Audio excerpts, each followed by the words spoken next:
Jesus é o único que leva as pessoas a Deus. Em Marcos 3, os fariseus estavam contra Jesus. Ficaram enciumados por causa da popularidade, dos milagres e da autoridade com que Cristo agia e ensinava. Os fariseus valorizavam muito sua posição na sociedade e as oportunidades de obterem vantagens pessoais, sequenciam qual era o principal objetivo deles, como líderes religiosos, levar as pessoas a Deus. Eles acusaram Jesus de desobedecer à lei, mas conspiraram o assassinato, indo de encontro a um dos 10 mandamentos estabelecido na lei nos tempos de Moisés. Os fariseus, por não estarem dispostos a abrir mão de sua posição e poder, recusavam-se a reconhecer o Messias, pois eles deveriam ser os primeiros a reconhecer e aceitá-lo. Quando Jesus expôs tais atitudes hipócritas, tornou-se inimigo, e não o Messias. Enquanto Jesus provocava a ira dos líderes religiosos, sua popularidade só crescia entre o povo. Vamos acompanhar. Livro de Marcos, capítulo 3. Versão da tradução, Almeida Revista Atualizada 1993. O homem da mão ressequida.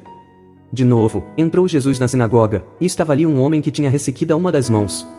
E estavam observando a Jesus para ver se o curaria em dia de sábado, a fim de o acusarem. E disse Jesus ao homem da mão ressequida.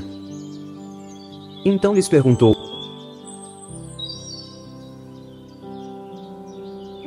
Mas eles ficaram em silêncio. Vem para o meio. Olhando-os ao redor, indignado e conduído com a dureza do seu coração, disse ao homem: fazer o mal. Estendeu-a, e a mão lhe foi restaurada. Retirando-se os fariseus, conspiravam logo com os herodianos, contra ele, em como lhe tirariam a vida. Jesus se retira. Estende a mão. A cura de muitos à beira-mar. Retirou-se Jesus com os seus discípulos para os lados do mar.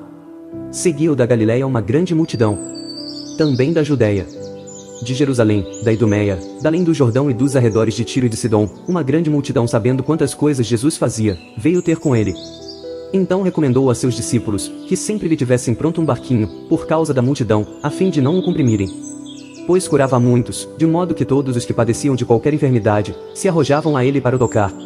Também os espíritos imundos, quando viam, prostravam-se diante dele e exclamavam: Tu és o Filho de Deus. Mas Jesus lhes advertia severamente que o não expusessem à publicidade. A escolha dos 12 apóstolos. Os seus nomes. Depois subiu ao monte e chamou os que ele mesmo quis, e vieram para junto dele. Então designou 12, para estarem com ele e para os enviar a pregar, e a exercer a autoridade de expelir demônios. Eis os 12 que designou: Simão, a quem acrescentou o nome de Pedro, Tiago filho de Zebedeu, e João, seu irmão, aos quais deu o nome de Boanerges, que quer dizer, filhos do trovão. André, Filipe, Bartolomeu, Mateus, Tomé, Tiago filho de Alfeu, Tadeu, Simão o Zelote, e Judas Iscariotes, que foi quem o traiu. A blasfêmia dos escribas. Então ele foi para casa. Não obstante, a multidão afluiu de novo, de tal modo que nem podiam comer. E quando os parentes de Jesus ouviram isto, saíram para o prender, porque diziam: Está fora de si.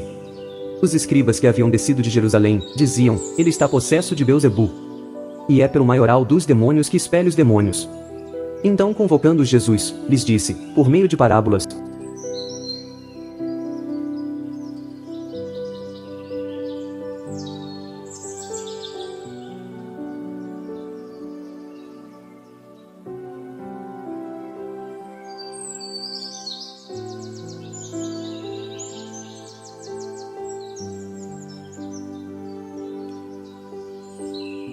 Como pode Satanás expelir a Satanás?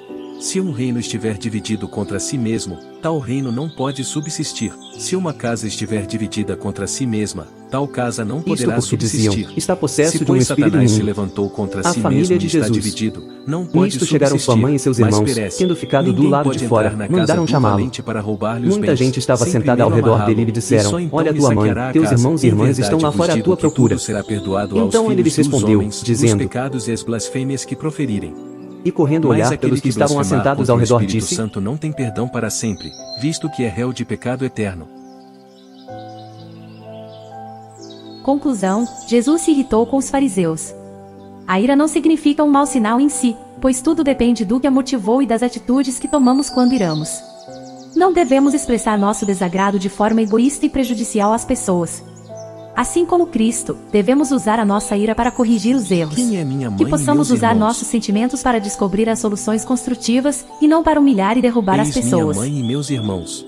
Portanto, qualquer que fizer a vontade de Deus, esse é meu irmão, irmã e mãe.